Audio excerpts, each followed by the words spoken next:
Real मन अति सुंदर के आने वाले एपिसोड काफी ज्यादा धमाकेदार होने वाले हैं, क्योंकि आने वाले एपिसोड में एक तरफ अब प्रथम और राध्या के बीच दूरियां कम होने वाली है, वही दूसरी तरफ दादी यह सब देखकर बहुत गुस्सा करने वाली है, क्योंकि जहां दादी किसी भी तरह राध्या को तो घर से बाहर करने वाली थी, लेकिन अब दादी को भी समझ में आ जाएगा वो इतनी आसानी से राध्या को घर के बाहर नहीं कर सकती। वेल जहाँ अब प्रथम और राध्या को करीब देखकर अब दादी को गुस्सा आएगा, वैसे में अब दादी फैसला कर लेगी। दादी अब कुछ ऐसा करने वाली है जिसके बाद अब राध्या खुद ही इस घर को छोड़कर चली जाए। खैर आने वाले एपिसोड में जहां दादी की प्लानिंग तो बहुत बड़ी होने वाली है, लेकिन राध्या एक बार फिर से दादी को चकमा देती हुई नजर आएगी और राध्या के सामने दादी की कोई भी प्लानिंग काम नहीं आएगी। आखिर अब प्रथम को पूरे सच का पता कैसे चलने वाला है, क्योंकि अब जल्द ही राध्या अब प्रथम से सवाल जवाब करती हुई नजर आएगी। आखिर प्रथम को राध्या से शादी करने की क्या जरूरत थी? अब प्रथम राध्या को तो पसंद करता ही नहीं था। खैर अब प्रथम को पता चलेगा कि राध्या की वजह से प्रथम और निहारिका की शादी की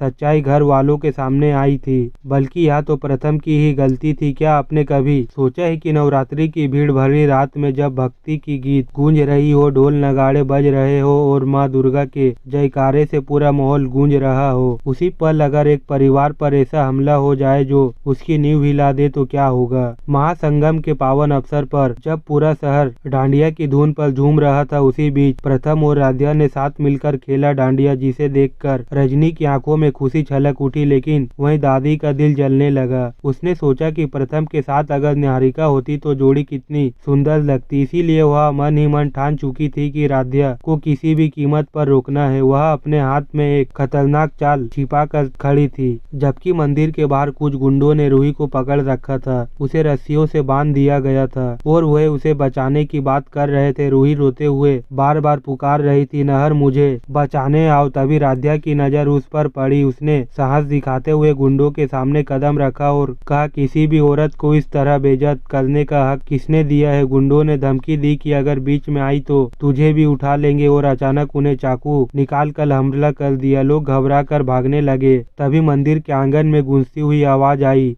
रूही, और यह आवाज थी नहर की। उसकी आंखों में खून उतर आया और वह टूट पड़ा। उन गुंडों पर मुक्के और लातों से उसने पूरे आंगन को रणभूमि बना दिया, मगर दुश्मनों की संख्या ज्यादा थी। तभी प्रथम भीड़ चढ़कर आगे आया और बोला, नहर तुम अकेले नहीं हो, मैं भी हूँ। दोनों ने कंधे से कंधा मिलाकर दुश्मनों को धूल चटा दी। ढोल की ताल पर वार के साथ गूंज रही थी और आखिरकार गुंडे भाग खड़े हुए। रूही नहर से लिपट कर रो पड़ी और बोली, मुझे पता था तुम आओगे। नहर ने आंखों से आंसू पोंछते हुए कहा, जब तक मैं हूँ तुम्हें कोई कुछ नहीं कर सकता। प्रथम उस पल को देख भावुक हो उठा। उसके दिल में नहर के लिए सच्चा सम्मान जगा, लेकिन असली तूफान अभी बाकी था। मंदिर के भीतर दादी धीरे धीरे राध्या की तरफ बढ़ रही थी। उसके हाथ में जहरीला प्रसाद छुपा हुआ था। वह मन ही मन बुदबुदा रही थी कि अब राध्या का अंत निश्चिंत है। तभी अचानक हवाएं तेज चलने लगी। मंदिर की घंटियां अपने आप बजने लगी। दीपों की लो आसमान तक पहुंच उठी और